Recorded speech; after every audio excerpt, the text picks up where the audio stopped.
What up, Pod Squad? Bringing you another edition of Mihaf Mania with my predictions of the week for some Super Wildcard weekends. So I know we went 1-1 yesterday. For those of you that watched the video, didn't really see the whole Jaguars comeback coming because I was prepared to do the whole "I told you so" in the first half. But shout out to them. I don't think they're going farther past the next round, but it was really cool to see, especially from Trevor, and just a crazy collapse from the Chargers. So hope you guys caught that game. We've got 3 on the slate today. That should be some excitement. A couple that are probably projected to be blowouts, unfortunately, but we'll see what happens.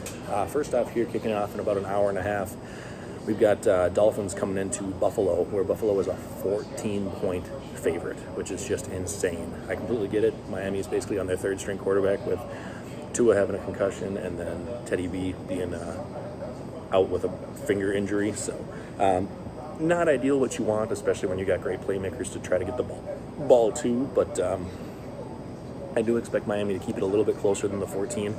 It's not going to feel close. It's going to feel like Buffalo dominates pretty much the entire game, but I think Miami's going to try to run the ball, try to control it, do some easy little dump-offs and stuff like that just to try to keep the ball out of Buffalo's hands so they can't put up 40 points. So would have been a really, really cool game to see if they were at full strength, but I think Buffalo's going to take this one pretty handily. No disrespect to Skylar Thompson. Buffalo's just got a lot of emotion going on right now, playing obviously for DeMar Hamlin, so I expect him to come out of the gate firing on all cylinders here and be ready to take on Cincy in the next round. So it's one of 3 divisional battles in the wild card matchups. I mean, anything could happen technically, but I think Buffalo's going to handle it pretty well. Like I said, the X factor for me is the Miami running game. If they can make something happen with Mostert, Jason Edmonds, that whole crew going on, they could make it a little bit closer, but I don't think that's going to happen. That being said, my bold prediction for the game is going to be that Skylar Thompson's actually going to look okay. We're all kind of expecting him to be terrible, but I think he's going to look decent, and he's not going to be the reason the Dolphins lose. I think they're just going to lose because they're not as good of a team on paper, but he's going to come out there, and I bet he throws for 250-plus yards, maybe responsible for 2 touchdowns, 1 turnover, something like that. So serviceable, but he'll look better, I think, than people are expecting. So that's that. Moving on to the second game, obviously my most important one. We've got the Giants coming in at Minnesota, where Minnesota's only a 3-point favorite, which means you're telling me that on a neutral site, they're splitting this game. So a little disrespectful, it feels like, to Minnesota. I get a lot of people are saying that they've been very lucky this year, but the fact that the Giants were 2-6 in their last 8 games doesn't exactly give you a lot of confidence either. So rematch of a few weeks ago where the Vikings kind of stole one towards the end. Both of these teams in the game have 2 first-year head coaches, which is pretty crazy.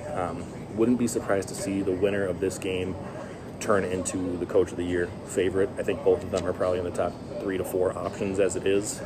So I could see either one of them making a strong case with a win here. So Kirk's not in prime time, so that's a plus. Technically 3:30, so I mean, we should see the Kirk that's 75% of the time when he's not under the night lights. So I expect Kirk to look pretty well here, to be able to move the ball easily on offense. The Giants are probably going to want to slow the game down a bit. They're not going to be able to stop Justin Jefferson like the Packers did, though. So expect JJ to get back to his old ways here, putting up 12 targets, maybe 8-9 catches for 100 yards plus. I think he's going to be able to kind of have his way as much as he wants, but I also expect Kirk to spread the ball around a lot, so look for KJ Osborne, Hawkinson, maybe even Thielen to get involved. I don't think we're going to win this game with our running. I think it's going to be more the Giants trying to control the clock with Saquon. But I think the big X factor for us is going to be the Minnesota defense as a whole.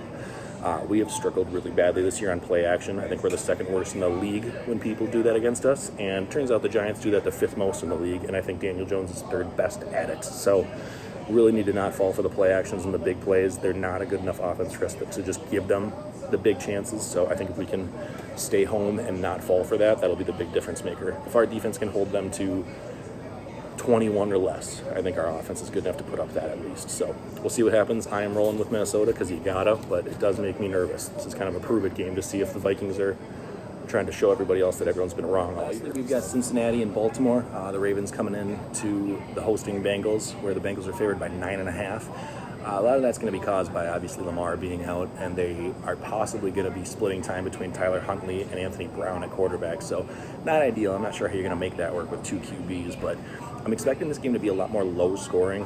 I think anytime the AFC North division rivals face off, it seems to be kind of a smash mouth game. So don't expect to be a lot of points. I actually am going to give the edge to whoever kind of can lead based on the running game today.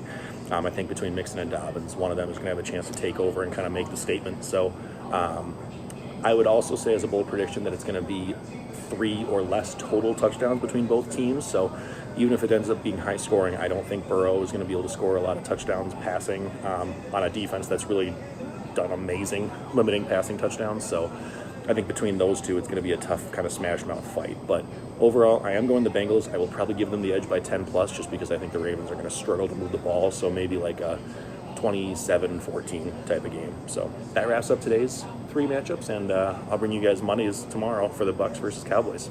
Thanks, everyone.